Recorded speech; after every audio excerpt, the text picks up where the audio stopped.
రహస్యం తెలిసెని క్షణం ప్రపంచం పరమ వికృతం ముసుగు తీసి చూస్తే అసత్యం సహజ సుందరం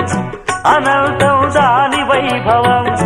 అబద్ధం కరిగిపోయే నా బ్రతుకు సాగరంతే ప్రతిదీ పచ్చి బూటకం నిజం ఒక నిత్య నాటకం మనస్సొక పాడు కీటకం ఇదేరా అసలు కీలకం వ్యాపారం వ్యవహారం సంసారం శృంగారం అంగట్లో ముంగిట్లో అన్నిట్లో అసత్యమే ఇనుప కవచం నిజమంటే నిప్పే కాదా ముట్టుకుంటే